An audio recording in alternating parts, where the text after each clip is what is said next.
কল্পনা করুন এমন এক কারাগারের কথা যেখানে হাজার কোটি বছর আগুনের লেলিহান শিখায় পুড়তে পুড়তে যখন অপরাধীরা বুঝতে পারবে যে আল্লাহর কাছ থেকে আর কোনো সাহায্য আসবে না, তখন তারা কার কাছে যাবে? তারা কি মৃত্যুর আকুতি জানাবে? কিন্তু যদি মৃত্যু নিজেই মারা যায় তবে কি হবে? আজ আমরা জানব জাহান্নামের সেই ভয়ঙ্কর অধিপতি সম্পর্কে, যার নাম শুনলে খুদ জাহান্নামের আগুনও ভয়ে থরথর করে কাঁপে। তিনি হলেন মালেক আলাইহিসসালাম। ভিডিওটি শেষ পর্যন্ত দেখুন, কারণ আজকের তথ্যগুলো আপনার রাতের ঘুম কেড়ে নেওয়ার জন্য যথেষ্ট।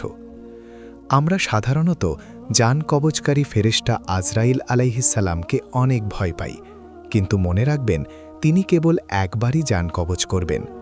আসল আতঙ্ক তো জাহান্নামের প্রধান প্রহরী মালেক আলাইহিসসালাম। তিনি কোনো সাধারণ ফেরেশতা নন। সৃষ্টির শুরু থেকে আজ পর্যন্ত এই ফেরেশতার মুখে কেউ এক চিলতে হাসিও দেখেনি। পবিত্র কোরআনে বলা হয়েছে জাহান্নামের পাহারায় মোট ১৯ জন প্রধান ফেরেশতা আছেন, আর মালেক আলাইহিসসালাম হলেন তাদের সবার নেতা বা অধিনায়ক।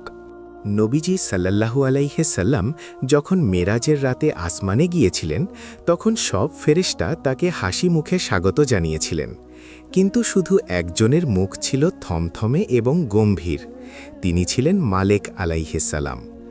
জিব্রাইল আলাইহিস সালাম জানিয়েছিলেন, যেদিন থেকে জাহান্নাম সৃষ্টি হয়েছে সেদিন থেকে এই ফেরেশতা একবারের জন্য হাসেননি, কারণ তিনি তৈরি হয়েছেন আল্লাহর ক্রোধ বা গজবের তেজ দিয়ে। তার ভেতর দয়া বা মমতার কোনো স্থান নেই। হাদিসের বর্ণনা অনুযায়ী আরশ বহনকারী ফেরেশতাদের কানের লতি থেকে কাঁধ পর্যন্ত পৌঁছাতে একটি দ্রুতগামী পাখির ৭০০ বছর সময় লাগে। তাহলে চিন্তা করুন পুরো জাহান্নামের নিয়ন্ত্রক মালেক আলাইহিস সালামের আকার কতটা বিশাল। তার এক একটি হুঙ্কারে পুরো জাহান্নাম কেঁপে ওঠে। তার হাতের লোহার হাতুড়ির এক আঘাতেই আস্ত পাহাড় ধুলোয় মিশে যেতে পারে। তার চোখের চাহনি এতটাই তীব্র যে কোনো জাহান্নামী তার দিকে দ্বিতীয়বার তাকানোর সাহস পাবে না। মালেক আলাইহের অধীনে রয়েছেন বিলিয়ন বিলিয়ন ফেরেশতা, যাদের বলা হয় জাবানিয়া। তারা অনেকটা রোবটের মতো নিখুঁত এবং চরম নিষ্ঠুর। দুনিয়ার কোনো কয়েদি যখন কাঁদে তখন হয়তো প্রহরীর মায়া লাগে, কিন্তু জাহান্নামের এই প্রহরীরা অপরাধীদের আর্তনাদ বা মায়ের দোহাই দিলেও বিন্দুমাত্র বিচলিত হন না। আল্লাহ তাআলা তাদের যেভাবে নির্দেশ দিয়েছেন তারা ঠিক সেভাবেই শাস্তি কার্যকর করে চলেন। দুনিয়ার সামান্য আগুনেই আমাদের শরীর ছটফট করে, অথচ জাহান্নামের আগুন দুনিয়ার আগুনের চেয়ে ৭০ গুণ বেশি তেজালো। সেখানে মানুষের দেহকে বিশাল আকৃতি দেওয়া হবে, যাতে শাস্তির তীব্রতা অনেক বেশি অনুভূত হয়। আল্লাহ বলেছেন, যখনই পাপীদের চামড়া পুড়ে ছাই হয়ে যাবে তখনই সেখানে নতুন চামড়া গজিয়ে দেওয়া হবে, যাতে শাস্তির চক্র চলতেই থাকে।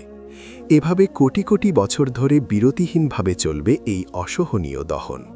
হাজার কোটি বছর আগুনের সাগরে ডুবে থাকার পর জাহান্নামীরা যখন চূড়ান্ত হতাশ হয়ে যাবে, তখন তারা শেষ আশা নিয়ে মালিক আলাইহিকে ডাকবে। তারা বলবে, হে মালিক, আপনার রবের কাছে বলুন তিনি যেন আমাদের মৃত্যু দিয়ে এই যন্ত্রণার অবসান ঘটান। তারা জান্নাত চাইবে না, তারা শুধু অস্তিত্বহীন হয়ে যেতে চাইবে। কিন্তু মালিক আলাইহি সাথে সাথে জবাব দেবেন না। অপরাধীরা ১০০০ বছর পর্যন্ত তার উত্তরের অপেক্ষায় থাকবে। ১০০০ বছর পর মালিক আলাইহি যখন মুখ খুলবেন, তিনি অত্যন্ত শীতল স্বরে বলবেন, নিশ্চয়ই তোমাদের অনন্তকাল এখানেই পড়ে থাকতে হবে। এরপর আল্লাহ তাআলা বজ্রকঠিন স্বরে বলবেন, তোরা এখানেই ধিকৃত অবস্থায় পড়ে থাক, আর কোনো দিন আমার সাথে কথা বলবি না। এই একটি বাক্য শোনার পর জাহান্নামীদের কলিজা ফেটে যাবে। তারা বুঝতে পারবে দয়ার সব দরজা তাদের জন্য চিরতরে সিলগালা করে দেওয়া হয়েছে।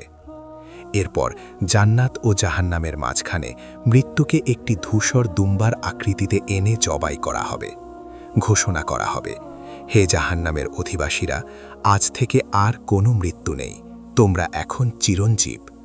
যখন মৃত্যু নিজেই মারা যাবে, তখন সেই লেলিহান আগুন পচা পুজ আর বিষাক্ত জাক্কুম গাছই হয়ে যাবে তাদের অনন্তকালের সঙ্গী। প্রিয় দর্শক, দুনিয়ার এই ক্ষণস্থায়ী মোহে পড়ে আমরা কি তবে মালেক আলাইহের সেই অন্তহীন আযাবই নিজের জন্য বেছে নিচ্ছি?